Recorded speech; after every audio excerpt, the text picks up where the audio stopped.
Hey guys, tonight we're gently drawing back the heavy, ermine-trimmed velvet curtains of history, not to witness grand battles or solemn coronations. Oh no. We're here to peek into the often surprisingly bizarre, delightfully eccentric, and sometimes downright baffling private worlds of monarchs at leisure. Imagine a powerful king, ruler of a vast empire, spending his afternoons, well, let's just say his hobbies weren't always what you'd expect from someone wearing a crown. We're about to discover the most curious compulsions and peculiar pastimes of royalty, from ancient pharaohs to more recent potentates. Frankly, with some of these royal recreational pursuits, you probably wouldn't survive a weekend as a courtier without developing a very specific new skill, like amateur, dentistry, or a profound fear of glass. So, before you get comfortable, take a moment to like the video and subscribe, but only if you genuinely enjoy what I do here. And hey, drop your location and local time in the comments below. It's always fascinating to see where everyone's drifting off from. Now, dim the lights, maybe turn on a fan for that soft background hum, and let's ease into tonight's journey together. You can almost feel it, can't you? The hushed, slightly bewildered atmosphere of a royal court, as the king or queen announces their intention to spend the afternoon, not in council or reviewing troops, but perhaps collecting unusual insects, attempting to turn lead into gold, or meticulously crafting miniature furniture for a dollhouse only they are allowed to see. When you wield absolute power, when your every whim can command vast resources, and when your daily life is often a rigid performance of majesty and authority, the ways you choose to relax, to unwind, to express your private passions can become, well, rather interesting, to put it mildly. This isn't just about kings playing chess or queens doing embroidery, though those certainly happened. We're on the hunt for the more unusual, the more unexpected, the truly bizarre royal hobbies that make you tilt your head and wonder, really? That's what they did for fun. From ancient rulers with a penchant for peculiar pets, to medieval monarchs with surprisingly madcap moments, to Renaissance sovereigns whose personal interests were as elaborate and unique as the art they patronized. The private lives of the crowned heads of history are often far stranger and far more human than their stately portraits might suggest. Why this fascination with royal hobbies, particularly the odd ones? Perhaps it's because they offer a glimpse behind the mask of power, a peek into the unguarded moments of individuals who lived lives of extraordinary privilege, yet also often extraordinary pressure and isolation. Their hobbies, whether sensible or strange, can reveal their personalities, their anxieties, their intellectual curiosities, or even, sometimes, their descent into eccentricity or madness. The fact that rulers, with all their power and responsibility, still sought diversion and personal fulfillment in often very specific and sometimes peculiar ways, is a testament to the enduring human need for interests beyond one's day job, even if that day job is ruling an empire. This exploration of the private lives and leisure activities of monarchs is a well-established avenue of historical inquiry, offering insights into their characters and reigns. We'll journey back to the earliest thrones, where pharaohs and emperors first sought ways to amuse themselves when not being actively divine or conquering neighboring lands. We'll step into drafty medieval castles, where the pastimes of kings and queens could range from pious acts of devotion to surprisingly earthy and occasionally perplexing pursuits. We'll float through the gilded halls of the Baroque era, where monarchs like France's Louis XIV turned even their leisure into a form of elaborate public display, sometimes with rather bewildering results. And we'll meet some truly unforgettable characters along the way. A French king whose most persistent hobby was the terrifying delusion that he was made of glass. A formidable Swedish queen who abdicated her throne, in part, to more freely pursue her passion for alchemy. A Russian Tsar with an alarming enthusiasm for amateur dentistry, much to the dread of his courtiers. We'll explore royal menageries filled with exotic and pampered animal companions, and delve into the collections of emperors obsessed with strange mechanical devices and occult arcana. One quirky, lesser-known aspect of royal hobbies might involve the co-opting of courtier participation. If the king developed a passion for, say, competitive snail racing, you can be sure that his courtiers would suddenly become avid snail racing enthusiasts as well, at least in his presence. The need to humour or flatter the monarch often extended to feigning interest in even their most bizarre pastimes. The precise level of genuine enthusiasm versus sycophantic participation in royal hobbies is a delightful area of historical speculation. So, prepare to pull back those velvet curtains. We're about to enter a world where crowns met curious compulsions, where scepters were occasionally set aside for butterfly nets, and where the weight of an empire was sometimes forgotten in the pursuit of a truly, wonderfully, and often bafflingly peculiar pastime. The royal leisure hours are about to commence, and they promise to be anything but boring. The image of that contemporary monarch, perhaps enthusiastically pursuing a rather niche and eyebrow-raising hobby, now gently fades, and our sleepy historical journey takes us back to the very dawn of kingship, to the earliest thrones where the concepts of leisure and royal diversion first began to take shape. Before the elaborate anachronistic pastimes of later eras, ancient rulers, pharaohs, emperors, kings and chieftains also sought respite from the often crushing demands of divinity, dominion, and the constant vigilance required to maintain power. Their relaxations, while perhaps less flamboyantly bizarre than some will encounter later, still offer a fascinating glimpse into their worlds, their values, and the ways in which even the most powerful figures of antiquity sought to unwind, entertain themselves, or simply pass the time when not actively ruling or being worshipped. Imagine yourself in ancient Egypt, perhaps during the Old Kingdom, the age of the great pyramid builders. The pharaoh is not just a king, he is a living god, Horus incarnate, his every action imbued with cosmic significance. The responsibilities are immense, maintaining Ma'at, cosmic order, ensuring the flooding of the Nile, protecting Egypt from its enemies, and performing complex religious rituals. Yet, even a god-king needed downtime. What did he do? Hunting was a popular and highly symbolic royal pastime. Tomb paintings and temple reliefs frequently depict pharaohs hunting wild animals like lions, bulls, hippos, and ostriches, often from a chariot. This wasn't just sport. It was a demonstration of the pharaoh's strength, courage, and his ability to subdue the forces of chaos, thereby reaffirming his divine power and fitness to rule.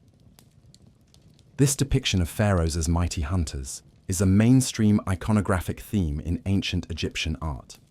Pharaohs also enjoyed more peaceful pursuits. Board games, such as senet, a game somewhat analogous to backgammon, played on a rectangular board, were incredibly popular, enjoyed by royalty and commoners alike.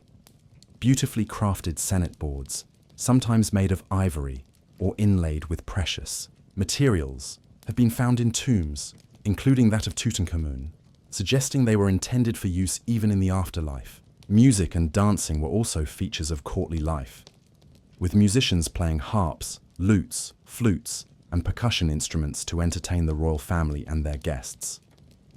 Now, let's drift across the Mediterranean to ancient Rome. While the early Roman kings are somewhat shadowy figures, by the time of the Republic and the early Empire, we have a clearer picture of how powerful Romans relaxed.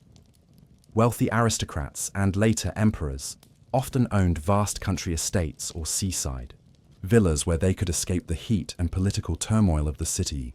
Here, they might indulge in leisurely walks through manicured gardens, philosophical discussions with learned friends, reading and writing.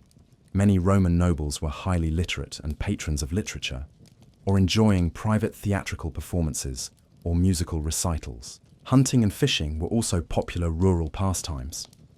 The Roman emperors, despite their immense power, also sought diversion. Augustus, for example, reportedly enjoyed playing dice and other simple games of chance, and was fond of fishing and watching gladiatorial contests, though perhaps more as a public duty than a private relaxation for some emperors. Tiberius, his successor, famously retreated to his villa on the island of Capri, where, according to lurid and probably highly exaggerated accounts by historians like Suetonius, he indulged in rather less innocent forms of relaxation. The exact nature of imperial leisure and how much it was genuinely private versus a form of public performance or political calculation is often a subject of debate among historians. Consider the rulers of ancient Mesopotamia, the kings of Sumer, Akkad, and Babylon. Like the pharaohs, they too engaged in royal hunts, often depicted on palace reliefs as heroic encounters with lions or wild bulls, symbolizing their strength and mastery over nature. They were also patrons of music and poetry, and epic tales like the Epic of Gilgamesh were recited or sung at court. Feasting, of course, was a universal royal pastime, an opportunity to display wealth, generosity, and power.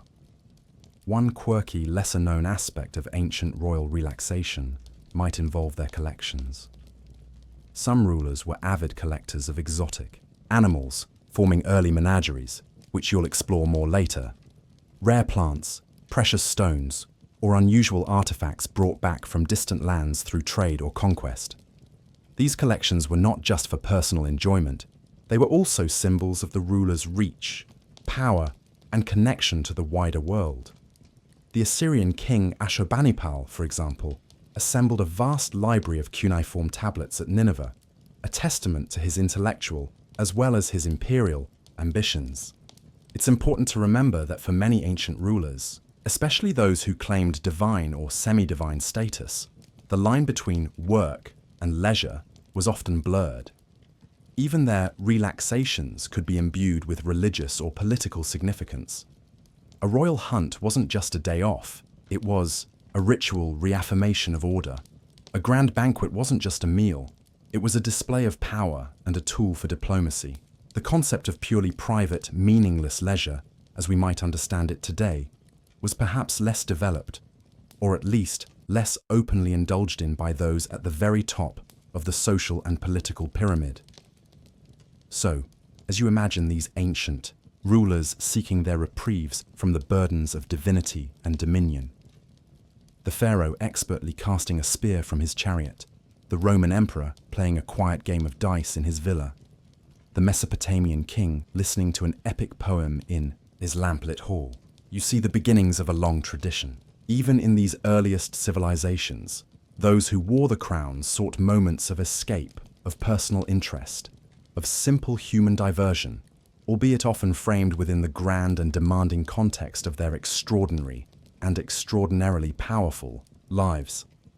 The specific pastimes might have been different, but the underlying need for a break from the pressures of rule seems to be as old as royalty itself.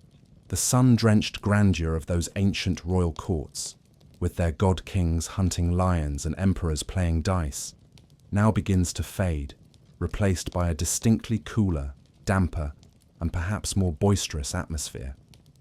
The scent of lotus and papyrus gives way to the aroma of wood smoke from a great stone hearth, roasting meats, perhaps a whole boar, and the faint, earthy smell of damp wool and old rushes strewn on the floor.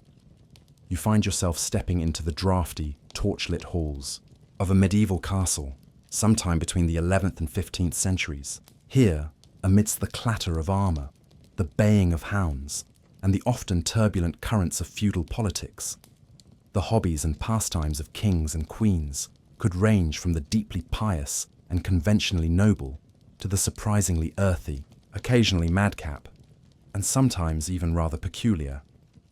Life for a medieval monarch was a demanding affair. Constant vigilance was required to maintain power against rival nobles, rebellious vassals, and foreign enemies. Warfare was a frequent, almost endemic feature of the age. Administering justice, managing the royal estates, and navigating the complex relationship with the powerful church also consumed much of their time. Yet even these hardy, often battle-scarred rulers sought diversion and amusement in their leisure hours.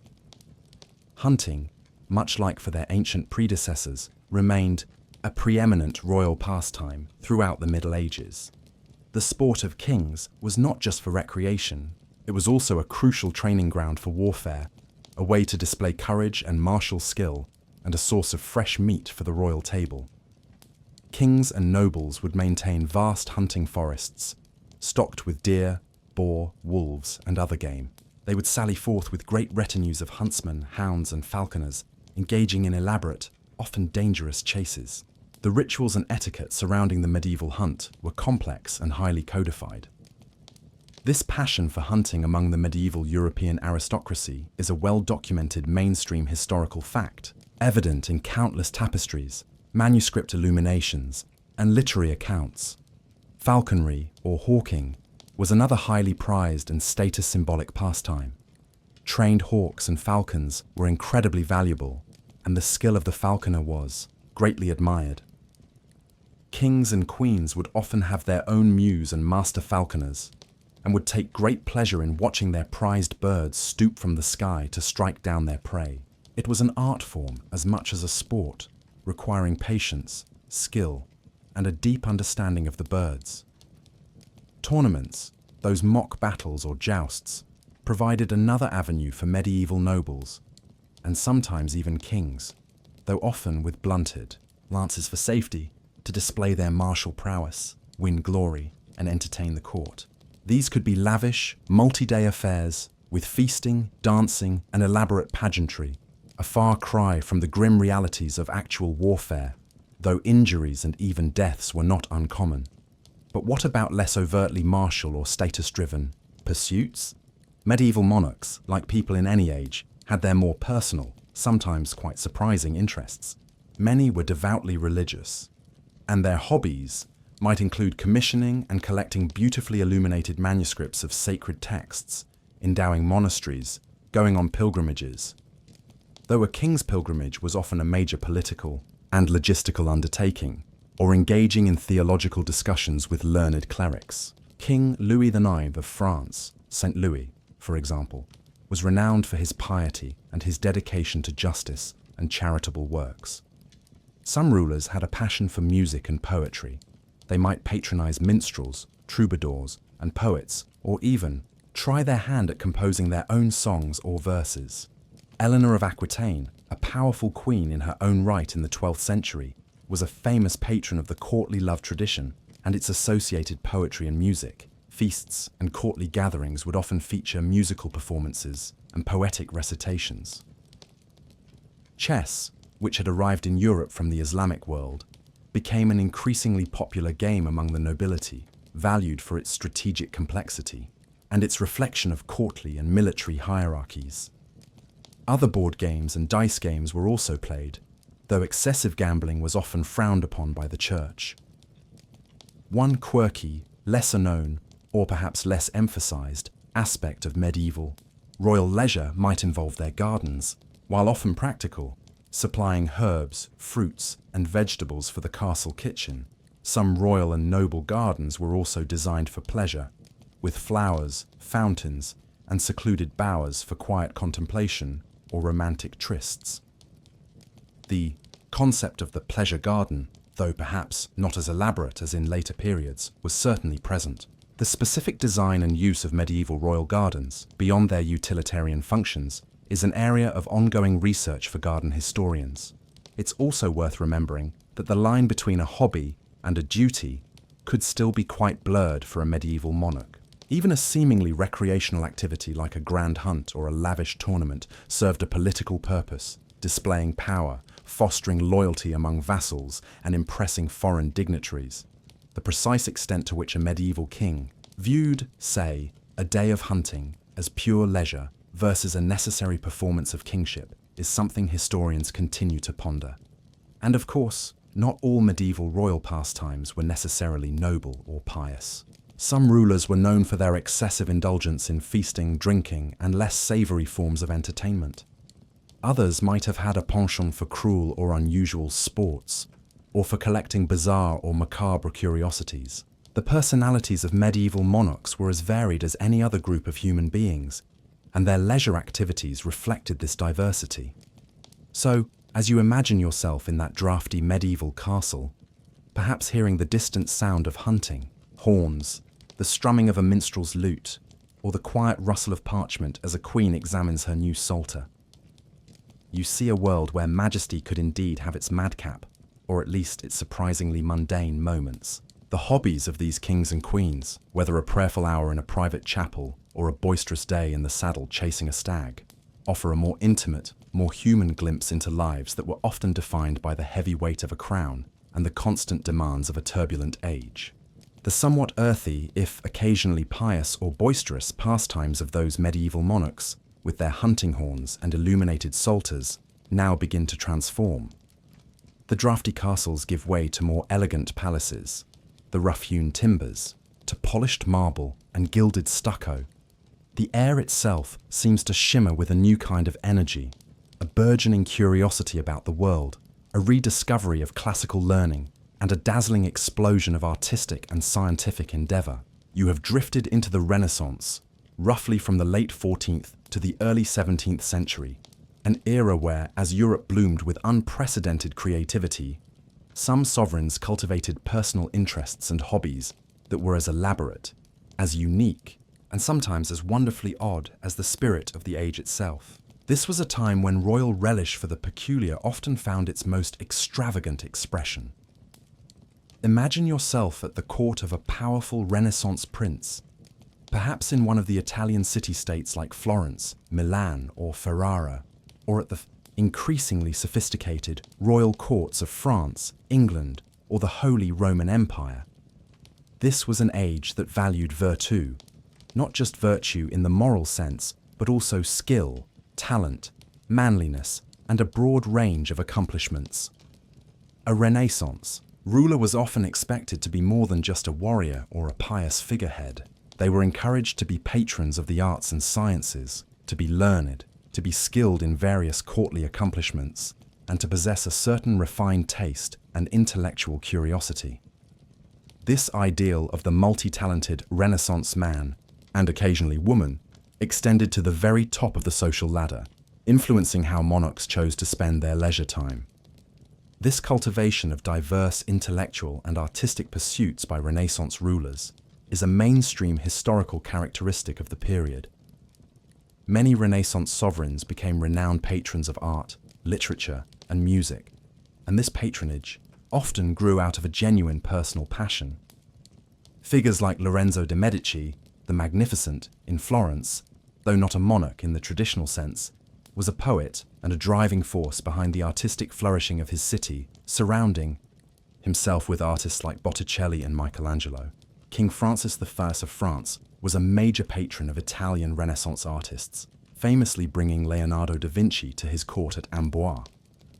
Queen Elizabeth I of England was a skilled musician, a poet, and a great lover of theatre, her reign coinciding with the genius of Shakespeare and Marlowe. For these rulers, collecting art, commissioning new works, attending masques and theatrical performances, or engaging in learned discussions with scholars and poets, was not just a display of wealth and power, but a genuine source of personal enjoyment and intellectual stimulation. But beyond these more conventional, if still highly refined, cultural pursuits, some Renaissance rulers developed rather more niche or peculiar interests.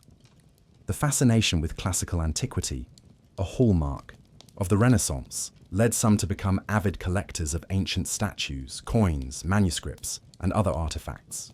This wasn't just antiquarianism, it was often an attempt to connect with the perceived glory and wisdom of ancient Greece and Rome, and to legitimize their own rule by association.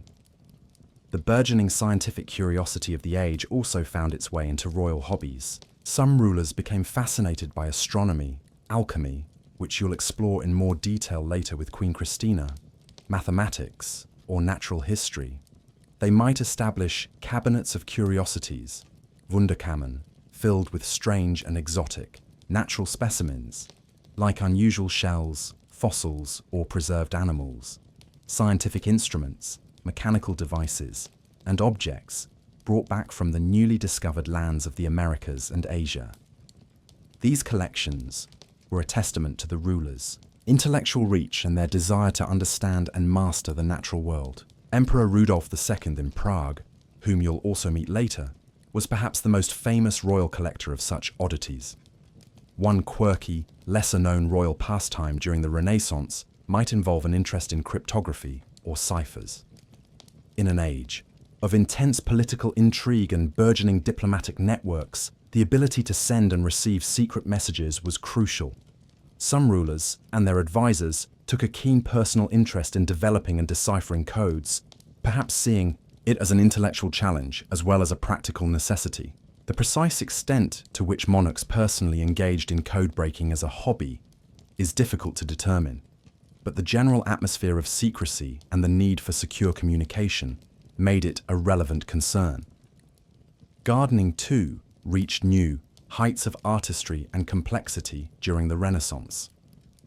Elaborate formal gardens, often with intricate geometric layouts, fountains, grottos, and collections of rare plants, became status symbols for wealthy rulers. These weren't just for show. They were also spaces for private contemplation, leisurely strolls, and intimate courtly gatherings. Some rulers took a very personal interest in the design and cultivation of their gardens, seeing them as a living work of art. It is a subject of ongoing scholarly discussion how much these royal hobbies were purely personal pursuits versus carefully constructed displays of power, learning, and taste designed to enhance the ruler's image and prestige. In many cases, it was likely a blend of both. A king's passion for collecting rare books might be genuine, but it also served to project an image of him as a wise and learned ruler. His skill in horsemanship or fencing was not just for personal enjoyment, but also a demonstration of his martial capabilities. So, as you imagine yourself wandering through the art-filled galleries of a Florentine palazzo, or observing a king meticulously arranging his collection of ancient Roman coins, or perhaps even trying to decipher a coded message with a royal spy master, you see a world where royal relish for oddity, for knowledge, and for beauty found fertile ground. The Renaissance, with its explosion of creativity and its new ways of seeing the world, provided an unprecedented array of fascinating, elaborate, and sometimes wonderfully peculiar ways for sovereigns to spend their leisure time, transforming the very idea of a royal hobby into an art form in itself. The intellectually curious and artistically inclined atmosphere of the Renaissance courts, with their collecting kings and gardening queens, now begins to shimmer and transform into an even more opulent, more theatrical, and often more overwhelmingly extravagant setting. The scent of beeswax and old parchment gives way to the heady aroma of expensive French perfumes, a hint of exotic spices from far-flung colonies, and the faint, metallic tang of newly minted gold louis. You are floating into the gilded halls and meticulously manicured gardens of the Baroque era, roughly the 17th and early 18th centuries. Here, amidst an explosion of dramatic art, absolutist ideologies, and almost unimaginable royal wealth, monarchs like France's Louis XIV, the Sun King himself, poured vast resources into pastimes and displays of magnificence that were often less about quiet, personal relaxation and far more about elaborate, sometimes bewildering, and always intensely public demonstrations of power, prestige, and divinely ordained glory. Imagine yourself at the Palace of Versailles, that ultimate symbol of Baroque royal splendor. The sheer scale is breathtaking. Endless galleries adorned with mirrors and crystal chandeliers, vast formal gardens stretching to the horizon, intricate fountains spewing water in carefully choreographed displays. Every aspect of life at court, from the king's lever, his ceremonial rising in the morning, to his coucher, his ceremonial going to bed, was a public performance, a ritual designed to reinforce his absolute authority and his almost divine status. In such an environment, even leisure became a form of statecraft, a tool for dazzling and dominating not just his own nobility, but all of Europe. This transformation of royal leisure into a public spectacle of power is a mainstream historical understanding of courts like that of Louis XIV. The hobbies of Baroque monarchs often reflected this obsession with grandeur and display. Hunting, of course, continued to be a royal passion, but it was often conducted on an even more lavish scale than in medieval times, with vast hunting parties, elaborate costumes, and meticulously managed game reserves. Louis XIV, for example, was an avid hunter, and his hunts at Versailles or Fontainebleau were major court events. Grand balls, masks, costumed balls with allegorical themes, operas, and theatrical performances were central to court life. Monarchs often took a leading role, sometimes even participating as performers themselves. Louis XIV famously danced as Apollo, the sun god, in court ballets, reinforcing his solar imagery. These weren't just for fun. They were carefully orchestrated displays of cultural sophistication, wealth, and the monarch's own refined taste, or at least the taste of his chosen artists and advisors. Vast sums were spent on costumes, scenery, and musicians, all designed to awe and impress. Collecting also reached new heights of extravagance. While Renaissance rulers collected antiquities and curiosities, Baroque monarchs often amassed vast collections of paintings, sculptures, tapestries, porcelain, silver, and jewels, not just for their aesthetic value, but as tangible symbols of their immense wealth and power. These collections were housed in specially built galleries and were often put on display for visiting dignitaries and favoured courtiers. One of the most Baroque and perhaps bewildering royal pastimes was the creation and constant reshaping of elaborate formal gardens. Versailles is the prime example, but many other Baroque palaces across Europe followed suit. These weren't just pretty flower beds. They were vast, geometrically precise landscapes, often involving immense feats of engineering to create canals, fountains, grottos, and intricate parterres. They were designed to represent man's, and specifically the monarch's, mastery over nature, a perfectly ordered, rational, and beautiful world, reflecting the perfectly ordered and divinely sanctioned rule of the king. The sheer cost and labour involved in creating and maintaining these gardens was astronomical, a hobby that could, quite literally, reshape the landscape.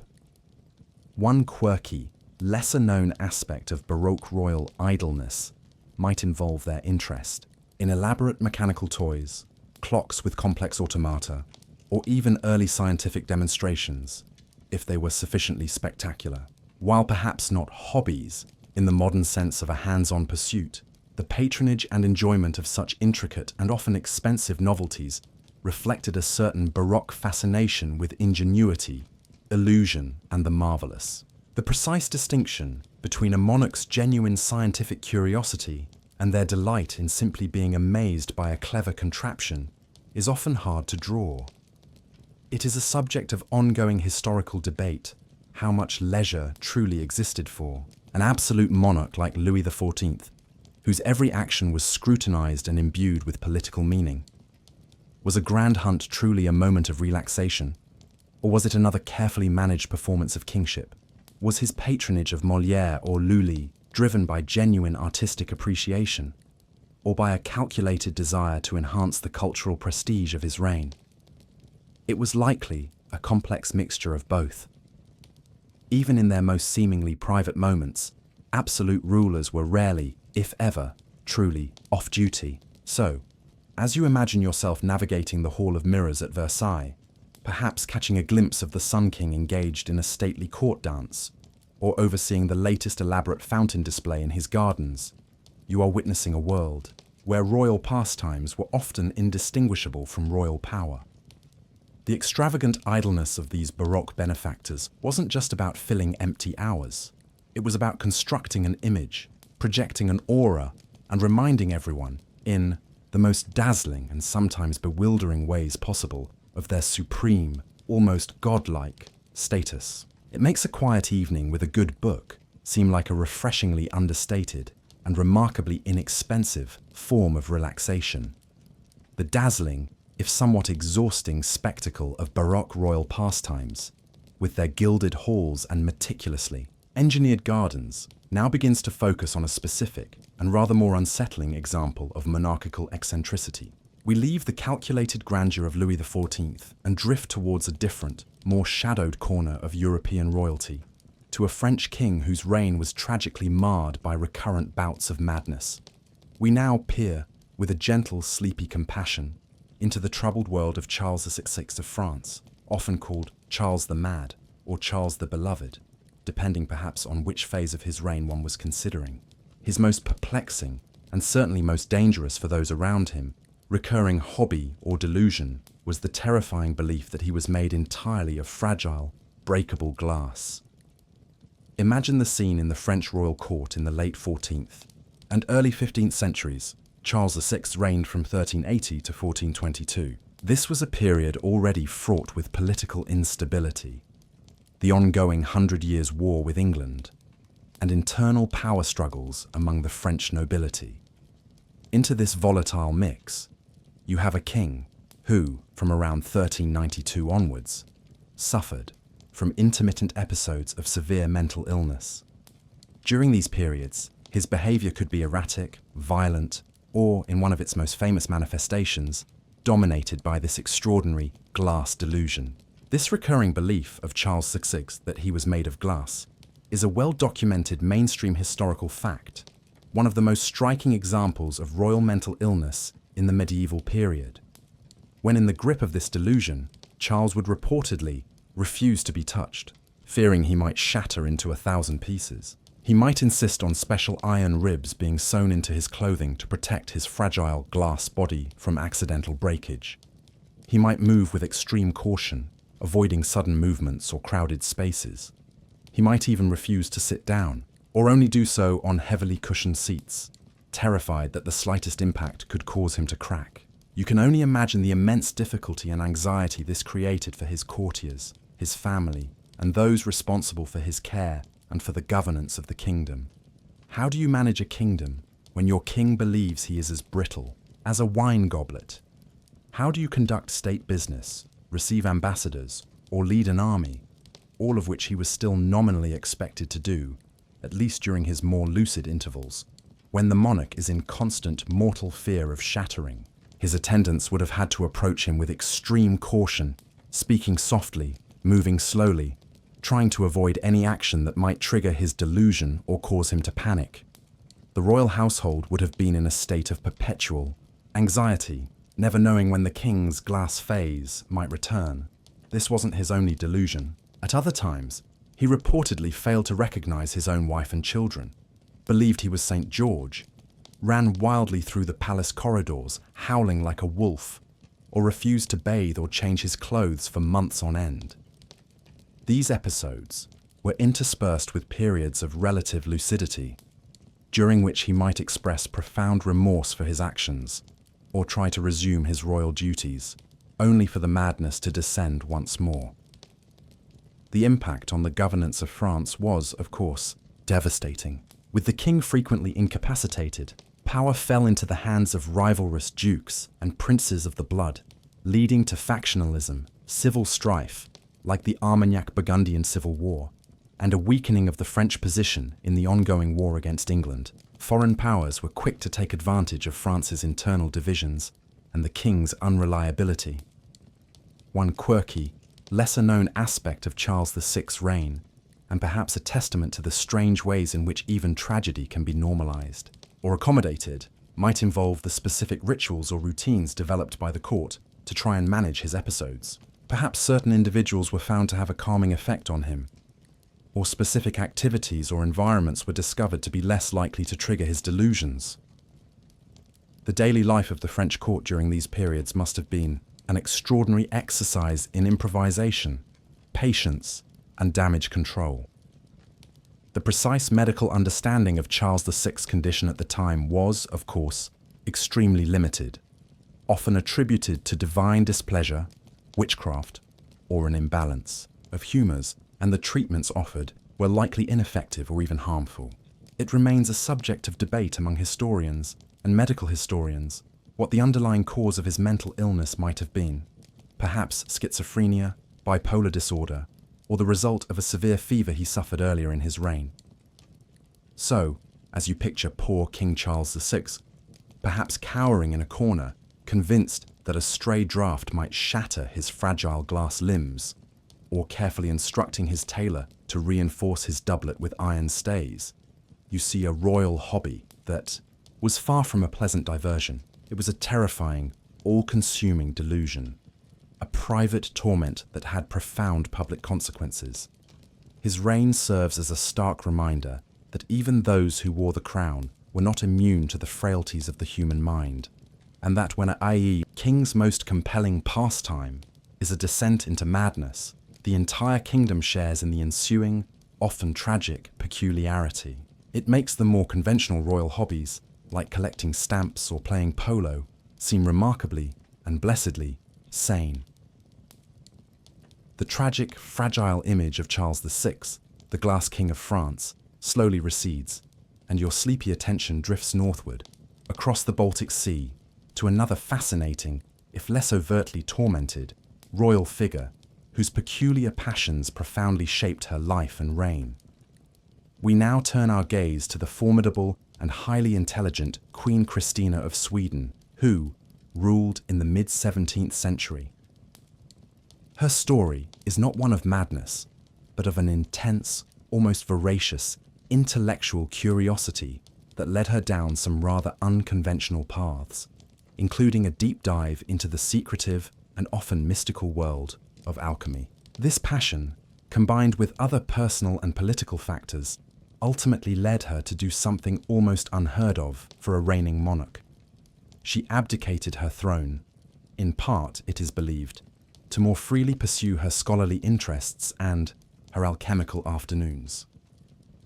Imagine the Swedish court in Stockholm during the 1630s and 1640s.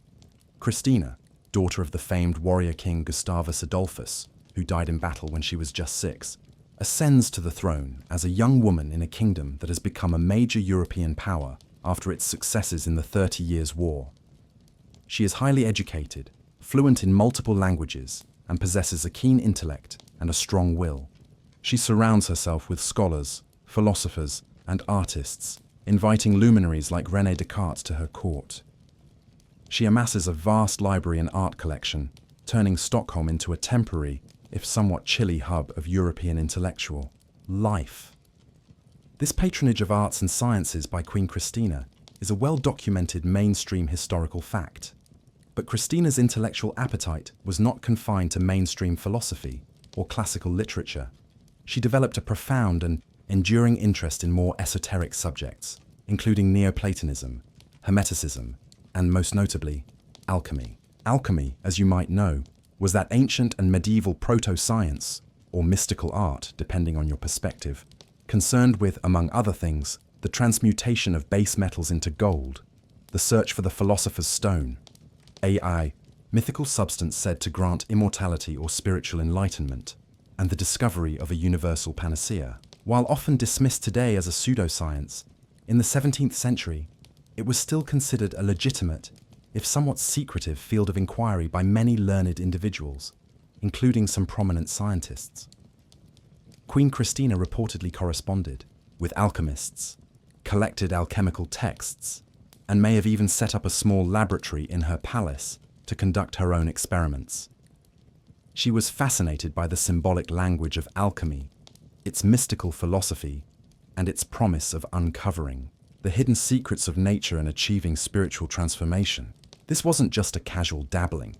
It seems to have been a deep and serious intellectual pursuit, consuming much of her time and energy. This passion for alchemy, however, along with her growing desire for a more private, intellectually unfettered life, her secret conversion to Catholicism, Sweden was a staunchly Lutheran kingdom, and perhaps a certain weariness with the burdens of rule, all contributed to her shocking decision to abdicate the Swedish throne in 1654, at the age of just 27. She left Sweden, eventually settling in Rome, where she continued to pursue her scholarly and artistic interests, surrounded by a circle of intellectuals and artists, and becoming a significant, if somewhat eccentric figure in Roman society. Her abdication, a voluntary relinquishing of a powerful hereditary crown, was an extraordinary event for its time. One quirky, lesser-known aspect of Christina's alchemical pursuits might involve the specific individuals she sought out or patronized. Alchemists in the 17th century were a diverse and sometimes rather shadowy group. Some were genuine scholars and experimenters, while others were charlatans and frauds preying on the gullibility of wealthy patrons. Christina, with her keen intellect, likely tried to distinguish between the two, but the secretive nature of alchemical practice meant that discerning truth from deception was always a challenge. The precise nature and extent of her own alchemical experiments, and whether she ever believed she was close to achieving transmutation, remains a subject of some historical speculation, as alchemical texts are often deliberately obscure and symbolic. It is also a subject of ongoing debate among historians what the primary motivations for Christina's abdication truly were. Was it primarily her religious conversion, her desire for intellectual freedom and to escape the constraints of queenship, or were there also political or personal factors at play? It was likely a complex combination of all these elements, with her passion for esoteric studies like alchemy certainly playing a significant role in her vision of a life lived on her own terms, free from the duties and expectations of a Protestant queen. So, as you picture Queen Christina, perhaps in a dimly lit room in her Stockholm palace, poring over an ancient alchemical manuscript filled with strange symbols and cryptic recipes, or later in Rome, engaging in learned discussions with scholars about the nature of the philosopher's stone, you see a monarch whose hobby was no mere frivolous pastime. It was a profound intellectual and spiritual quest, one that ultimately led her to make a life-altering decision. Her alchemical afternoons and her eventual abdication offer a fascinating glimpse into the mind of a truly extraordinary and unconventional royal figure, a queen who valued the pursuit of knowledge, even its most esoteric forms, above the splendors and power of a throne. It makes one wonder what other hidden intellectual passions might have lurked in the hearts of kings and queens, far from the public gaze of courtly life. The image of Queen Christina, thoughtfully pondering alchemical mysteries in her Roman salon, now fades, and our sleepy historical tour takes a rather more robust and perhaps somewhat alarming turn. We journey eastward to the vast snow-covered lands of late 17th and early 18th century Russia, to the court of a Tsar renowned for his towering stature, his boundless energy, his modernizing zeal, and one particularly hands-on and decidedly cringeworthy royal hobby, dentistry.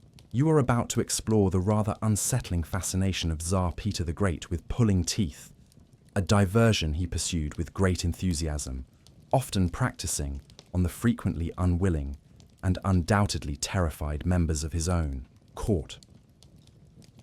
Imagine the scene at the Russian court, perhaps during one of Peter's famously boisterous and often alcohol-fueled gatherings. The Tsar, a man of immense physical presence and a famously volatile temper, suddenly announces that he feels the urge to engage in a bit of dental work. He produces his collection of fearsome-looking tooth-pulling instruments, pliers, pelicans, elevators, which he reportedly carried with him in a special case. A hush falls over the assembled courtiers. Who will be the lucky recipient of the Tsar's personal and entirely unsolicited dental attention today? This image of Peter the Great as an enthusiastic amateur tooth puller is a well-documented, if rather gruesome, mainstream historical anecdote, often cited to illustrate his unconventional and sometimes terrifyingly hands-on approach to, well, everything. Peter's interest in dentistry was apparently sparked during his grand embassy to Western Europe in 1697-1698, where he sought to learn about Western technology, shipbuilding, and various crafts. While in Holland, he reportedly studied dentistry, among many other subjects, and became quite proud of his supposed skills. Upon his return to Russia, he was eager to put his newfound knowledge into practice. Unfortunately for his courtiers, their dental health, or lack thereof, became a matter of intense imperial interest. If a courtier complained of a toothache, or if Peter simply suspected a tooth might be problematic, perhaps due to a visible cavity or a swollen gum, he might insist on performing an extraction himself. Refusal was, of course, not really an option when dealing with an autocratic and famously impatient Tsar like Peter. The unfortunate individual would be forced to sit, their mouth pried open, while the Tsar, with great vigor and perhaps less finesse, applied his terrifying tools. Anesthetics were non-existent, and Peter's technique, while enthusiastic, was likely far from gentle. One can only imagine the screams, the blood, and the sheer terror of being an unwilling dental patient of the most powerful man in Russia. According to some accounts, Peter was so proud of his dental achievements that he kept a collection of the teeth he had pulled, meticulously labeling them with the names of their former owners. Whether this is entirely true or a later embellishment, it adds a particularly macabre touch to his already alarming hobby. It wasn't just dentistry. Peter the Great had a voracious curiosity and a desire to master all sorts of practical skills. He learned shipbuilding, carpentry, metalworking, and even, reportedly, some basic surgery. He saw these skills as essential for modernizing Russia, and was contemptuous of aristocratic idleness. His hands-on approach often involved personally demonstrating techniques or even performing tasks himself. While this was admirable in some respects, when it came to things like pulling teeth from unwilling subjects, his enthusiasm clearly crossed a line into the terrifying. One quirky, lesser-known aspect of Peter's medical interests might involve his collection of anatomical specimens and curiosities. He established the Kunstkammer in St. Petersburg, one of the first public museums in Russia, which housed, among other things, preserved fetuses, anatomical anomalies, and various medical preparations. This fascination with the workings and failings of the human body, while perhaps driven by a genuine scientific curiosity for the time, also had a somewhat ghoulish quality that might have made his courtiers even more nervous about attracting his medical attention. The precise motivation behind Peter's more macabre collections, purely scientific, a morbid fascination, or a desire to shock and awe, is a subject that historians might ponder. It is a subject of ongoing historical discussion how much Peter's more hands-on and sometimes brutal hobbies were a reflection of a genuine, if crude, desire to learn and reform, versus simply the exercise of absolute power by a ruler with a famously impetuous and often cruel streak. His reign was certainly transformative for Russia, but it was also marked by ruthlessness and a disregard for the comfort or sensitivities of those around him. So, as you picture that unfortunate Russian nobleman, his face pale with dread as Tsar Peter the Great approaches with a gleam in his eye and a pair of fearsome-looking pliers in his hand, you get a vivid sense of how a royal hobby could become a source of genuine terror for those in the monarch's orbit. This wasn't about collecting stamps or playing the harpsichord.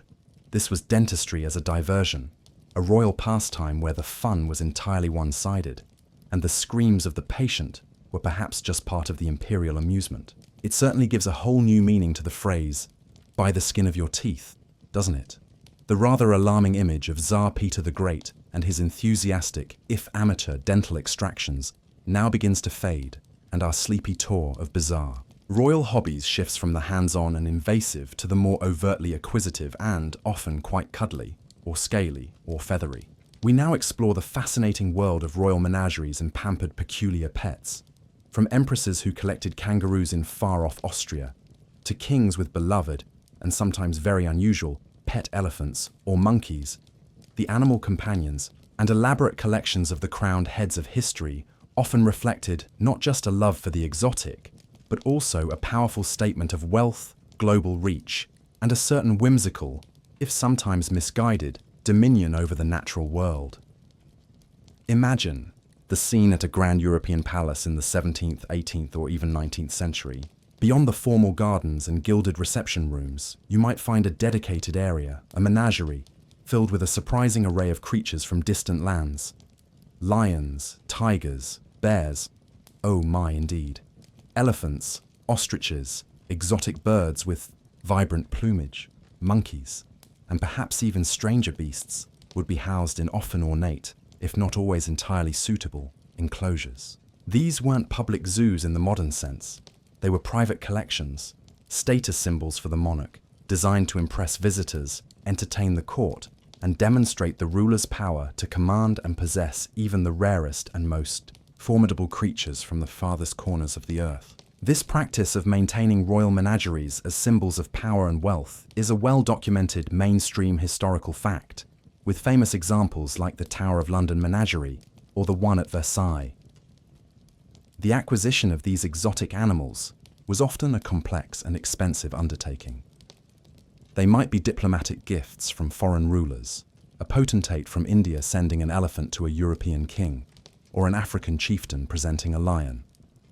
Or they could be brought back by explorers and traders from newly discovered territories. The journey for these animals would have been arduous and often fatal, and their care upon arrival, in climates vastly different from their native habitats, would have been a constant challenge, often relying on trial and error and a good deal of well-intentioned ignorance.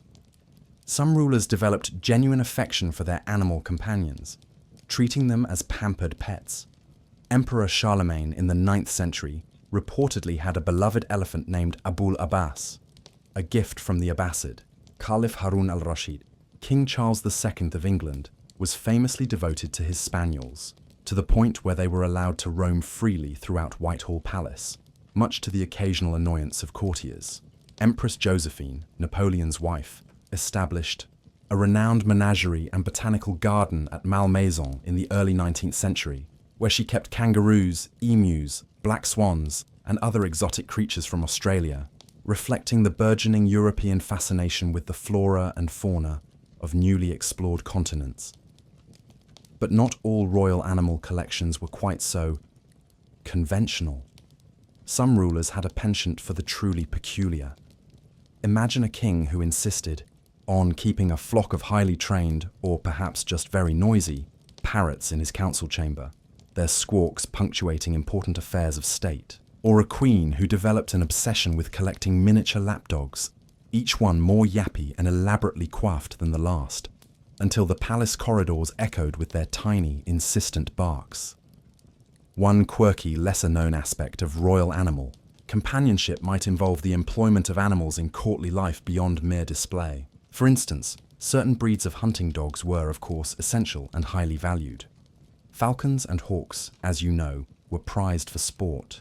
But perhaps a monarch also kept a particularly intelligent monkey as a sort of court jester, dressed in miniature silks and trained to perform amusing tricks.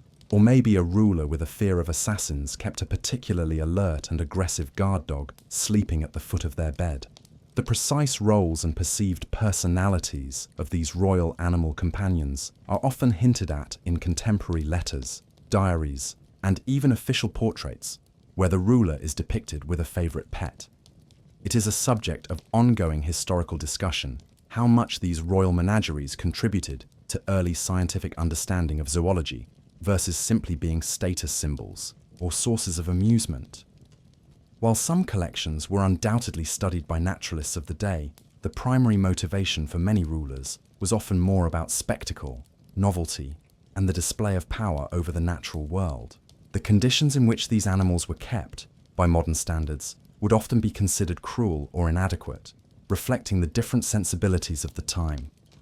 So, as you picture that empress cooing over her newly arrived kangaroo, or that king proudly showing off his rather bad-tempered pet leopard to a nervous ambassador, you see a royal hobby that could be both delightful and deeply problematic. These royal menageries and pampered peculiar pets were a testament to human curiosity, the allure of the exotic, and the age-old desire to possess and display the rare and the wonderful. But they also reflected the immense power and resources available to monarchs, allowing them to indulge in whims and collections that were far beyond the reach of ordinary folk, creating living, breathing, and sometimes very smelly symbols of their global reach and often rather eccentric tastes. It certainly gives a new meaning to bringing your work home with you if your work is ruling an empire and your hobby is collecting its wildest inhabitants. The exotic sights and sounds of those royal menageries with their pampered kangaroos and perhaps slightly bewildered elephants now begin to fade, and your sleepy attention drifts to another Holy Roman Emperor, one whose passions lay less with living creatures and more with the intricate, the arcane, and the altogether curious. We now delve into the fascinating and somewhat shadowy court of Emperor Rudolf II in late 16th and early 17th century Prague. Here, a ruler renowned for his melancholic temperament and his withdrawal from many of the day-to-day affairs of state, cultivated an all-consuming passion for collecting strange mechanical devices, occult artifacts, alchemical texts, and a vast array of natural and artificial curiosities. His Kunstkammer, or Cabinet of Curiosities, was legendary, a testament to a mind captivated by the mysterious, the ingenious, and the wonderfully weird. Imagine yourself stepping into the Hradčany castle in Prague during Rudolf's reign, 1576-1612. While the political situation in Europe might be tense, and the affairs of the Holy Roman Empire often neglected, within the castle walls, a different kind of world thrives. Rudolf, a Habsburg emperor, was a major patron of the arts and sciences, but his tastes leaned towards the esoteric, the alchemical, and the occult. He gathered around him a remarkable collection of astronomers, like Tycho Brahe and Johannes Kepler, who did groundbreaking scientific work under his patronage. Alchemists, Kabbalists, astrologers, and artists, creating a unique, if somewhat otherworldly, intellectual, and artistic hub. This patronage of both cutting-edge science and more occult pursuits by Rudolf II is a well-documented mainstream historical fact. His most famous hobby, if such a vast and all-consuming endeavor can be called that, was the creation of his Kunstkammer. This wasn't just a random collection of knickknacks. It was an attempt to create a microcosm of the entire universe, a collection that encompassed naturalia, products of nature like rare minerals, exotic shells, strange animal specimens, perhaps a stuffed crocodile or the tusk of a narwhal, believed to be a unicorn horn. Artificialia, man-made objects of art and ingenuity like intricate clocks, scientific instruments, sculptures, and paintings. And scientifica, objects related to scientific inquiry like astrolabes, globes, and anatomical models. It was a manifestation of the Renaissance and early Baroque fascination with understanding and cataloguing the world in all its diversity and wonder. Rudolf was particularly obsessed with automatons, complex mechanical devices that could mimic life. He reportedly owned intricate clockwork figures that could move, play music, or perform small actions. Imagine a tiny, jewel-encrusted mechanical knight that could joust, or a miniature silver ship that could sail across a tabletop. These were not just toys, they were marvels of engineering for their time, demonstrating human ingenuity and the ability to animate the inanimate. His collection was said to include works by renowned clockmakers and artisans, pushing the boundaries of what was mechanically possible. Alchemy, as you might expect from a ruler with such esoteric tastes, was another of Rudolf's great passions. He employed numerous alchemists, providing them with laboratories and resources in the hope that they might discover the philosopher's stone, achieve the transmutation of base metals into gold, or unlock other secrets of the universe. While these alchemical endeavors were often shrouded in secrecy and produced few, if any, tangible results in terms of gold, they contributed to the early development of chemical experimentation and laboratory techniques. The presence of so many alchemists at Rudolf's court and his deep personal involvement in their work made Prague a major center for alchemical study in Europe. He also collected occult artifacts, ancient manuscripts rumored to contain hidden knowledge, and objects believed to possess magical properties. He was fascinated by astrology, Kabbalah, and various forms of divination. His court attracted mystics, seers, and figures who claimed to have access to secret or divine wisdom. This blend of genuine scientific inquiry, with figures like Kepler revolutionizing astronomy, and deep engagement with occult and mystical traditions, is what makes Rudolf's court so particularly fascinating and, to some, perplexing. One quirky, lesser-known aspect of Rudolf's collecting habits might involve his acquisition of artworks that were considered unusual, erotic, or even disturbing for the time. He was a patron of artists like Giuseppe Arcimboldo, famous for his composite heads made of fruits, vegetables, or flowers, and Bartholomeus Spranger, whose mythological paintings often had a strong, sensual, and sometimes mannerist quality. These choices reflect a ruler with unconventional tastes, unafraid to explore the more bizarre or challenging aspects of artistic expression. The precise motivations behind Rudolf's collecting, whether driven by a desire for knowledge, a love of beauty, a fascination with the occult, a need for distraction from the burdens of rule, or perhaps a combination of all these, are still debated by historians. However, Rudolf's intense focus on these esoteric hobbies and collections came at a price. He became increasingly reclusive, neglecting the political and administrative duties of his vast empire. His brothers eventually moved to depose him, concerned by his erratic behavior and the growing instability in the Habsburg lands. He died in 1612, a somewhat tragic figure. His magnificent collections eventually dispersed, though his legacy as a patron of both science and the strange endures.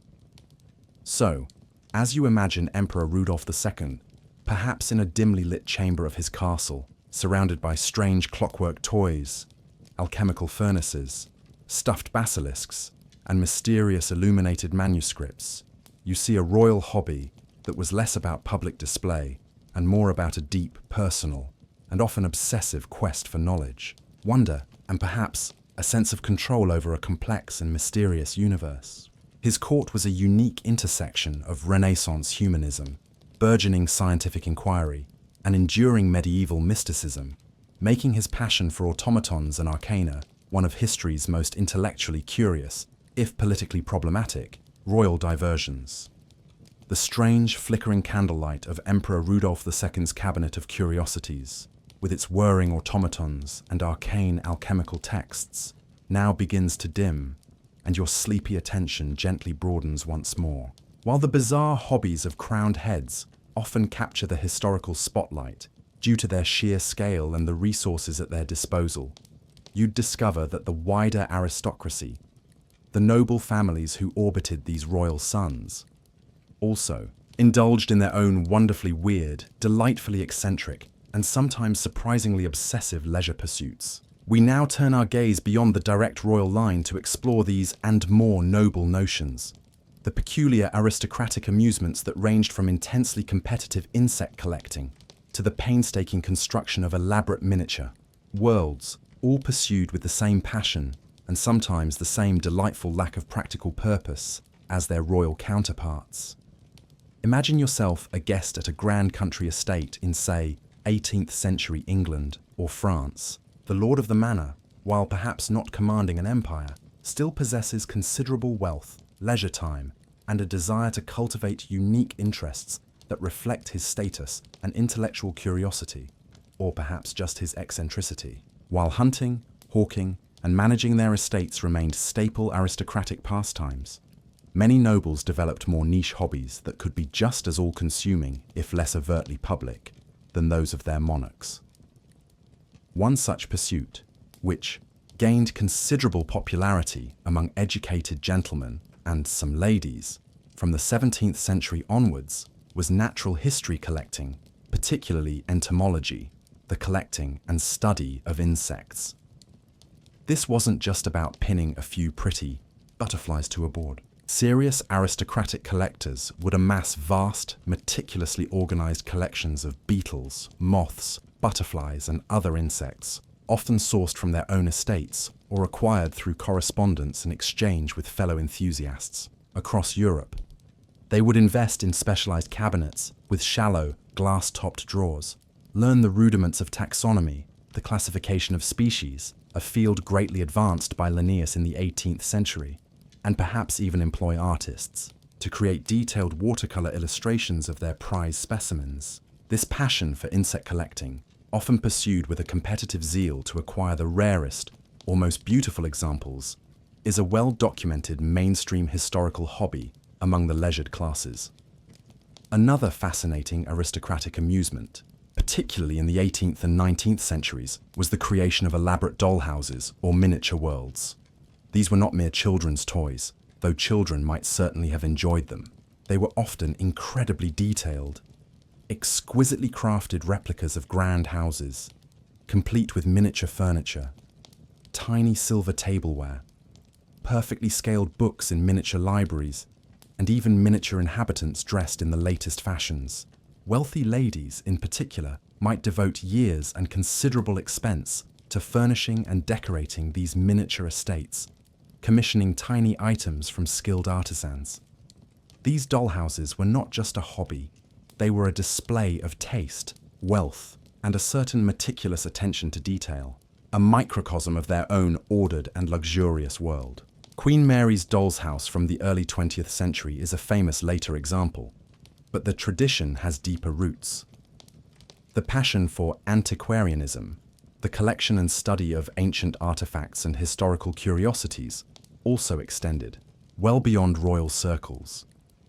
Wealthy nobles who had undertaken the grand tour of Europe might return with crates of Roman statues or fragments thereof, ancient coins, Etruscan vases, and other relics of the classical past.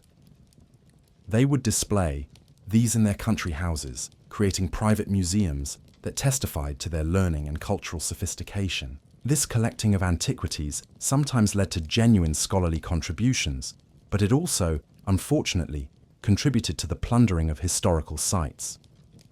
One quirky, lesser-known aristocratic hobby might involve improving their estates in highly specific, sometimes rather eccentric ways. Beyond just landscape gardening, a nobleman might become obsessed with, say, breeding a particular and unusual strain of sheep with perfectly symmetrical black spots, or attempting to acclimatize exotic foreign plants that had little chance of surviving the local climate, or even constructing elaborate, non-functional follies on their grounds. Perhaps a ruined Roman temple, a Gothic tower, or a Chinese pagoda, purely for aesthetic or whimsical effect. The precise motivations behind these often very expensive and impractical estate improvements are varied, ranging from genuine scientific or agricultural interest to simple status display or personal eccentricity. It's a subject that landscape and architectural historians often explore. It is a subject of ongoing discussion among social historians, how much these aristocratic hobbies were about genuine personal passion versus social competition, and the desire to emulate royal trends. If the king started collecting rare tulips, as in the famous tulip mania in 17th century Netherlands, though that was more of a speculative bubble than a royal hobby per se, then his nobles might feel compelled to develop a sudden, intense interest in horticulture as well. The desire to be seen as fashionable, learned, and possessing of unique and refined tastes was a powerful driver. So, as you picture that bewigged nobleman meticulously arranging his collection of iridescent beetles, or that aristocratic lady carefully placing a tiny silver teapot in her elaborate dollhouse dining room, or that lord proudly showing off his newly constructed, entirely useless but very picturesque garden ruin, you see that the pursuit of peculiar pastimes was by no means limited to those who wore a crown. The wider nobility, with their own share of wealth, leisure, and a desire for distinction, also indulged in a delightful array of wonderfully weird and often deeply engaging hobbies. These noble notions, these aristocratic amusements, add another layer of rich human eccentricity to the historical tapestry, reminding us that the quest for absorbing diversions, however niche or impractical, is a common thread running through all levels of leisured society. The image of that nobleman, perhaps proudly displaying his meticulously pinned collection of iridescent beetles or his perfectly scaled miniature world, now gently fades.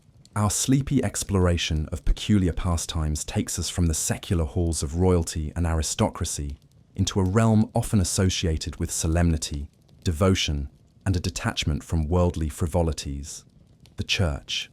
Yet even here, amidst the prayers, the rituals, and the administration of vast spiritual and often temporal domains, high-ranking religious figures, popes, cardinals, bishops, and abbots, throughout history, sometimes developed, surprisingly, secular, occasionally quite strange, and often very human leisure activities to fill their non-devotional hours. We now quietly consider these papal pastimes and prelates' pursuits, discovering that even those cloaked in sacred vestments were not immune to the allure of a curious compulsion or an engaging, if unexpected, hobby. Imagine the Vatican in Rome during the Renaissance, or a powerful bishop's palace in medieval France, or a wealthy monastery in England before the dissolution. These were not just spiritual centers. They were often centers of immense wealth, political influence, and sophisticated culture. The men who presided over them, while dedicated to their religious duties, were also often highly educated, possessed of refined tastes, and, like their secular counterparts, had leisure time to fill and personal interest to pursue. While a life of constant prayer and asceticism was the ideal for some, it was not necessarily the reality for all, especially those at the very top of the ecclesiastical hierarchy. One of the most common, and perhaps not entirely surprising, hobbies for learned and wealthy prelates was the collection of books and manuscripts. In an age before printing, and even for some time after its invention, handwritten and illuminated manuscripts were precious works of art and repositories of knowledge. Popes like Nicholas V in the 15th century were instrumental in founding the Vatican Library, amassing vast collections of classical and theological texts. Cardinals and bishops also built impressive personal libraries, not just for scholarly research, but also as symbols of their learning and cultural sophistication. This patronage of scholarship and book collecting by high-ranking churchmen is a well-documented mainstream historical fact. Some church leaders were also significant patrons of the arts, commissioning paintings, sculptures, frescoes, and magnificent architectural works to adorn their churches, cathedrals, and private residences. This wasn't just about piety, it was also about displaying the glory of God, the power of the church, and, not incidentally, their own good taste and munificence. Figures like Pope Julius II, the patron of Michelangelo and Raphael, transformed Rome with their ambitious artistic projects. While art patronage might seem more like a duty than a hobby, the personal involvement and aesthetic passion displayed by some of these prelates suggest a genuine leisure interest. But what about more peculiar pursuits? Given their education and access to ancient texts, some high-ranking churchmen, particularly during the Renaissance, shared the era's fascination with classical antiquities, collecting Roman statues, coins, and inscriptions. Others might have developed an interest in natural history, creating small collections of shells, minerals, or pressed plants, perhaps reflecting a desire to understand God's creation in all its diversity. One quirky, lesser known, or at least less publicly emphasized. Papal or prelate's pastime might involve music, beyond its liturgical use. While church music was of course central, some popes and cardinals were accomplished musicians themselves, playing instruments like the organ, harpsichord, or lute in their private chambers, or composing secular as well as sacred music. Or they might be keen patrons of secular musicians and composers, enjoying private concerts as a form of refined entertainment. The precise extent to which such worldly musical pursuits were common or considered entirely appropriate for high church officials is a matter that might vary depending on the period and the individual's reputation for piety. Gardening, too, could be a source of pleasure and relaxation for those in holy orders. Monasteries, as you know, often had extensive herb gardens, orchards, and vegetable plots for practical purposes. But the abbot of a wealthy monastery, or a bishop with a grand palace, might also cultivate ornamental gardens with flowers, fountains, and shady walks, providing a peaceful retreat for contemplation or gentle exercise. The tradition of the hortus conclusus, enclosed garden, in Christian symbolism, also lent a spiritual dimension to this pursuit. It is a subject of ongoing historical discussion, how much leisure time high-ranking church officials truly had, and how their hobbies were perceived by their contemporaries, especially by reformers who criticized clerical worldliness and luxury. A pope who spent vast sums on collecting ancient statues while the poor starved outside his gates would undoubtedly attract criticism. However, the image of the completely unworldly, ascetic prelate, while an ideal, was not always the reality, particularly during periods of great church wealth and power.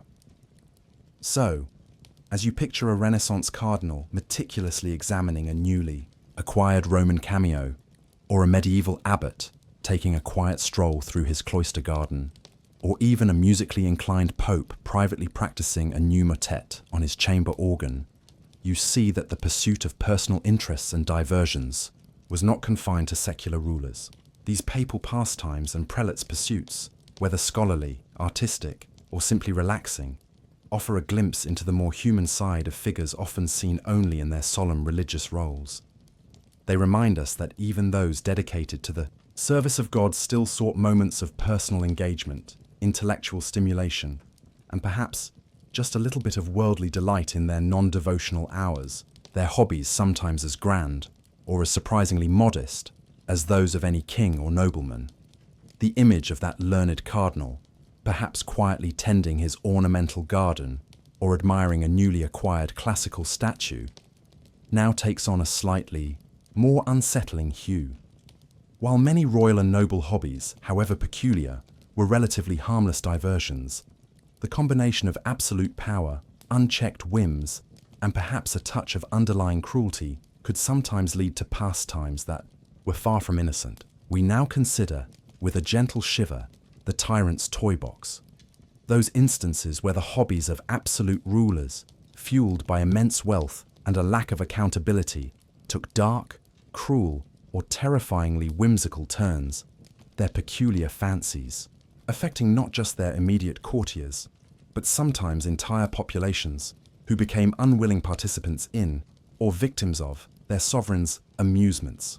Imagine yourself a subject under the rule of a notoriously cruel or eccentric tyrant, perhaps a Roman emperor known for his sadism, a ruthless medieval warlord, or an absolute monarch with a taste for the macabre. In such a regime, the ruler's hobbies are not just private matters. They can become instruments of terror, displays of absolute power, or simply terrifyingly unpredictable expressions of a disturbed mind. The line between a harmless eccentricity and a dangerous obsession can become perilously thin when the hobbyist holds the power of life and death over thousands or even millions. Consider some of the more infamous Roman emperors. Caligula, for instance, was reputed to have engaged in acts of extravagant cruelty and bizarre whimsy that he seemingly considered entertaining. Stories abound, though often filtered through hostile senatorial sources, so a degree of caution is warranted, of him appointing his horse, incitatus, as a consul, or at least threatening to, forcing senators to engage in gladiatorial combat or indulging in sadistic spectacles. If these accounts are even partially true, his hobbies were a terrifying manifestation of unchecked power and mental instability. This reputation of Caligula for cruelty and bizarre behavior is a mainstream historical image, even if some specific details are debated. The Emperor Commodus, who fancied himself a great gladiator and insisted on fighting in the arena, usually against terrified and deliberately outmatched opponents, or even defenseless animals, turned a public spectacle into a personal vanity project that horrified many respectable Romans. His hobby of playing gladiator was not just an eccentricity. It was seen as a degradation of imperial dignity and a display of his unsuitability to rule. In later periods, some absolute monarchs developed hobbies that, while perhaps not always intentionally cruel in their inception, had devastating consequences for their subjects due to their sheer scale and cost. A king obsessed with building ever more grandiose palaces or staging impossibly lavish festivals, funded by ruinous taxation, might see these as expressions of his glory, but for his impoverished people, they were a source of immense suffering. The hobby of constant warfare, pursued by some rulers for personal glory or dynastic ambition, certainly had horrific consequences for the countless soldiers and civilians caught in its path. One particularly chilling type of tyrant's toy could be the collection and display of instruments of torture, or an unhealthy fascination with witnessing executions or cruel punishments. While public executions were common in many historical societies, a ruler who took an excessive, almost gleeful personal interest in the suffering of others, and who perhaps even experimented with new forms of cruelty as a kind of dark hobby, would create an atmosphere of profound terror. Vlad the Impaler of Wallachia in the 15th century, with his legendary penchant for impalement, is a prime example of a ruler whose methods of punishment blurred the line between justice, however, brutal and sadistic amusement. A quirky, lesser-known, but still disturbing hobby might involve a ruler's obsession with elaborate and often pointless regulations or social engineering projects, pursued with tyrannical zeal.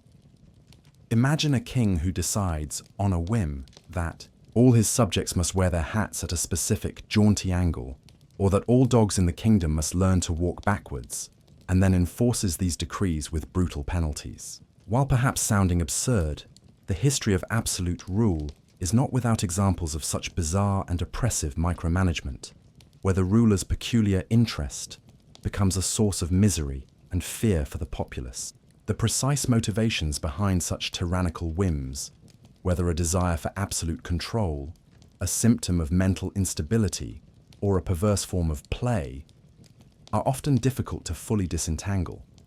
It is a subject of ongoing historical and psychological study why absolute power so often seems to corrupt, and why some rulers, freed from the normal constraints of accountability, descend into such cruel or bizarre hobbies. Is it the isolation of power, the lack of genuine feedback, the corrupting influence of unlimited resources and sycophantic courtiers? Or does power simply allow pre-existing cruel or eccentric tendencies to flourish unchecked?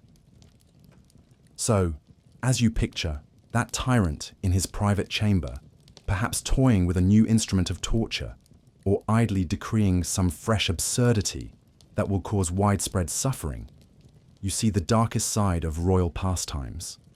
When the hobbyist holds absolute power, their toys are no longer innocent diversions.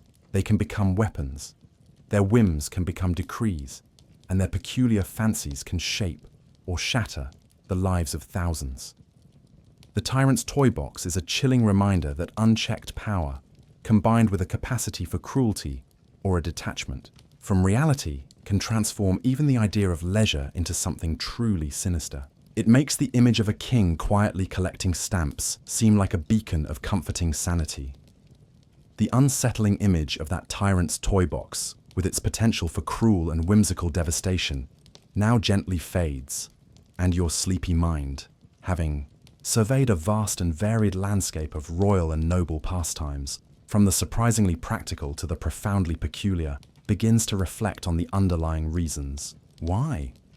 Why did unchecked power, immense wealth, the unique pressures of rulership, and perhaps a generous helping of royal ennui so often cultivate such extraordinary, sometimes admirable, sometimes alarming, and frequently downright bizarre hobbies and compulsions?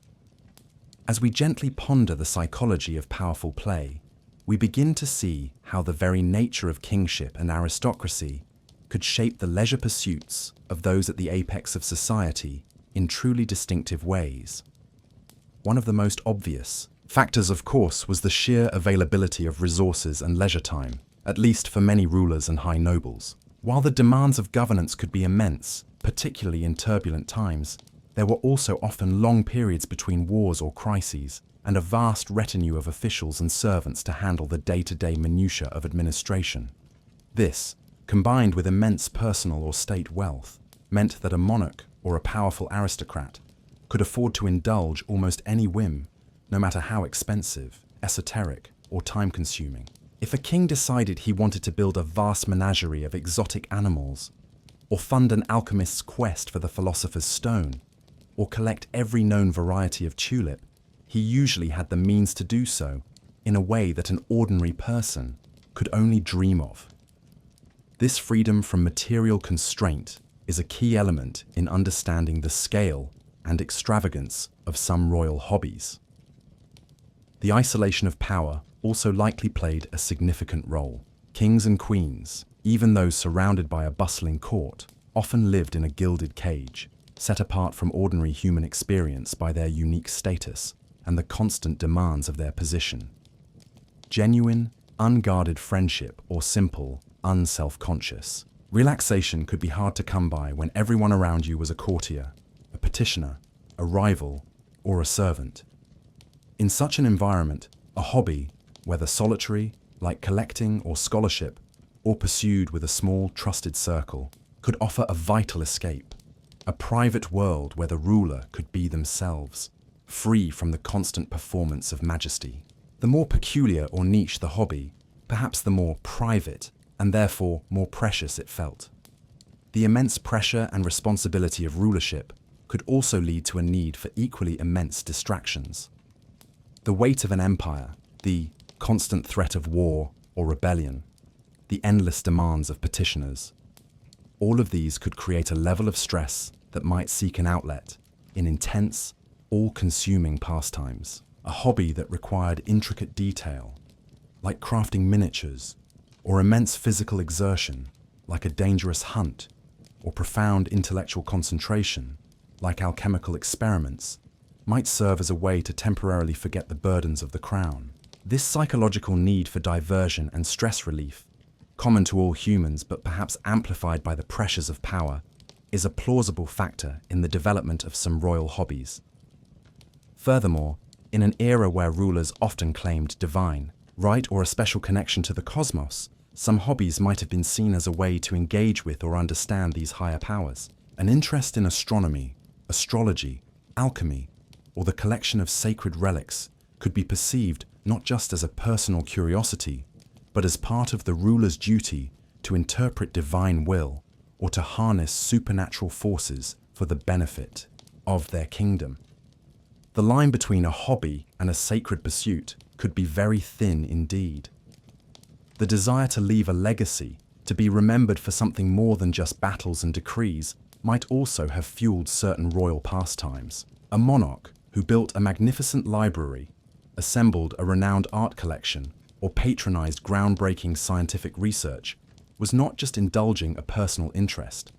They were also creating a lasting cultural monument that would enhance their own prestige and that of their dynasty for generations to come. This ambition for posthumous fame is a well-documented motivator for many powerful historical figures.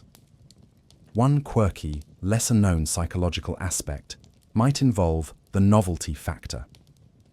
For rulers who seemingly had everything, who were surrounded by luxury and accustomed to having their every wish granted, the pursuit of the rare, the exotic, the unique, or the utterly bizarre might have held a special allure.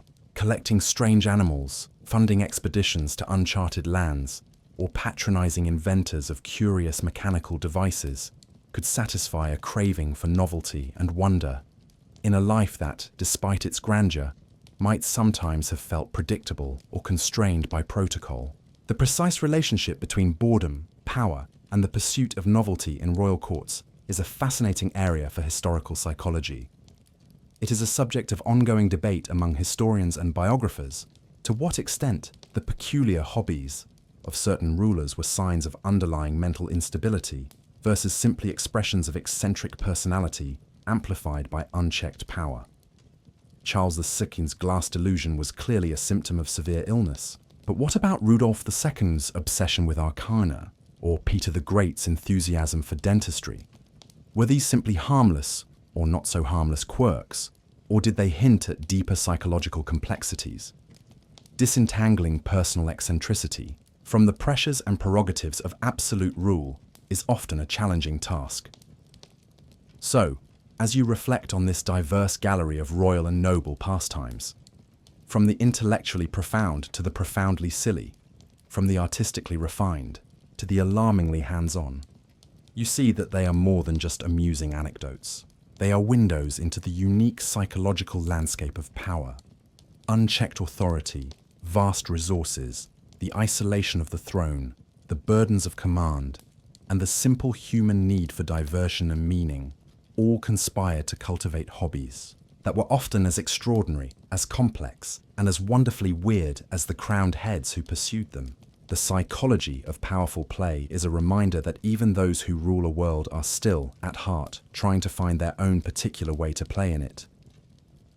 The image of that powerful ruler, perhaps alone in his private chamber, meticulously arranging his collection of arcane artifacts or gleefully practicing his amateur dentistry, now begins to gently fade. Your sleepy journey through the often bizarre, sometimes brilliant and occasionally terrifying world of royal and noble hobbies is drawing to its peaceful, doze-inducing conclusion. From ancient pharaohs hunting lions to demonstrate their divine might to medieval monarchs pursuing piety or peculiar pastimes in their drafty castles. From Renaissance sovereigns cultivating the art of oddity amidst artistic splendor, to Baroque benefactors turning extravagant idleness into a display of absolute power. You've seen it all. You've peered into the fragile mind of Charles, the Glass King, shared in Queen Christina's alchemical afternoons that led to abdication, and winced at Tsar Peter the Great's dental diversions. You've marveled at royal menageries and Emperor Rudolf II's obsession with automatons and arcana. You've even glanced at the noble notions of aristocratic amusements, the surprising pastimes of popes and prelates, and the chilling potential of a tyrant's toy box. As these fascinatingly odd royal diversions recede into the mists of history, we are left to reflect on what they tell us about the human condition, particularly when amplified by the unique circumstances of power, wealth, and often profound isolation. These hobbies, in all their varied strangeness, are more than just historical curiosities. They are a testament to humanity's enduring and often inexplicable quest for amusement, for meaning, for distraction, and for self-expression at every level of society, from the humblest peasant to the most exalted potentate. The psychology of powerful play, as you've pondered, seems to be a complex brew. The freedom from material constraint allowed for the pursuit of almost any whim, however costly or eccentric. The isolation and pressures of rule often created a need for intense, all-consuming diversions, a private world away from the constant performance of power. The desire to leave a lasting legacy, to be remembered for more than just governance, fueled grand collections and ambitious artistic or scientific patronages. And sometimes, perhaps, it was simply a case of royal ennui, a boredom born of having everything, leading to a search for the novel, the bizarre, or the simply distracting. This very human need to engage in activities for pleasure, learning, or distraction, even when one possesses immense power and responsibility, is a recurring theme that transcends specific historical contexts. What is particularly striking is how often these royal hobbies, even those that seem utterly frivolous or peculiar to us, were imbued with, or at least justified by, a sense of higher purpose. A king's passion for hunting wasn't just sport, it was a display of martial virtue. A queen's collection of rare plants wasn't just gardening, it was a contribution to botanical knowledge or a symbol of her domain's reach. Even an emperor's fascination with automatons could be framed as an appreciation for divine, or human, ingenuity. The need to find meaning, or to project an image of purposeful activity, seems to have been as strong for these powerful individuals as for anyone else. One final quirky thought to drift away on.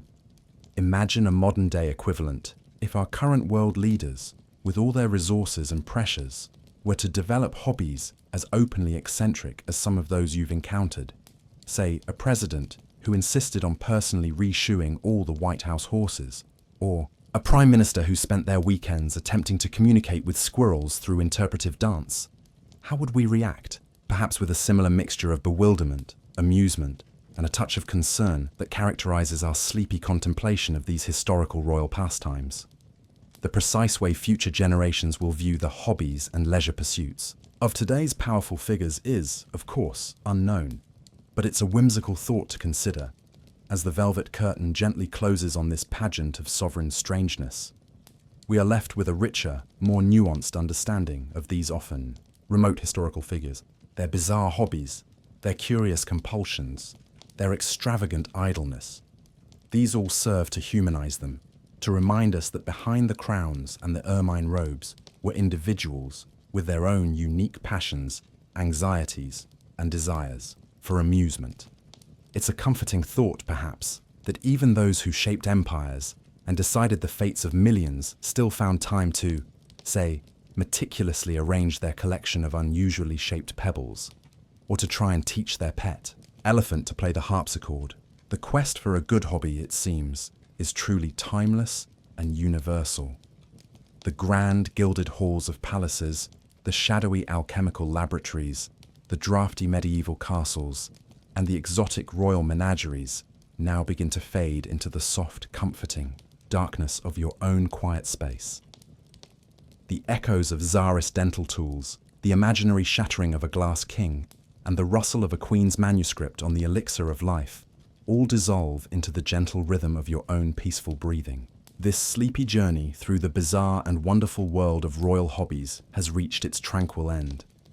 Their curious compulsions and peculiar pastimes, once so vibrant and real, can now rest in the quiet annals of history. Allow your mind to drift away from these thoughts of crowns and strange diversions. Let go of any lingering images of powerful rulers engaged in perplexing pursuits. Instead, feel the simple, profound comfort of your own bed, the gentle support of your mattress, the soft weight of your blanket. The extraordinary leisure activities of bygone monarchs no longer require your attention. Here, in this serene haven, the only pursuit that matters is the pursuit of deep, restorative sleep. This exploration of sovereign strangeness perhaps leaves you with a sense of gentle amusement, a quiet appreciation for the endlessly varied and often endearingly eccentric nature of human beings, no matter their station in life. The immense pressures and unique freedoms of royalty may have cultivated some truly remarkable hobbies, but the underlying need for interest, for passion, for a little bit of joyful or even obsessive distraction is something we can all understand. Imagine those kings and queens at the end of a long day of ruling and perhaps a few hours spent with their beloved collection of rare thimbles or their attempts to teach pigeons to deliver coded messages, finally finding their own moment of royal repose. Let their ancient need for rest, for a peaceful escape from the demands of their extraordinary lives, become a soft, lulling presence, a gentle reminder that the solace of sleep is a great equalizer, a comfort sought by all. Let the memory of their most peculiar pastimes dissolve into the soothing, forgiving darkness. Your breathing deepens, your body grows heavy and wonderfully still, and any lingering thoughts of royal hobbies become as distant and indistinct as a half-forgotten dream. The only kingdom that matters now is the peaceful realm of slumber, and its only demand is your gentle surrender. Rest now. Drift away on a calm and untroubled current. Sweet dreams. End of script. Sweet dreams.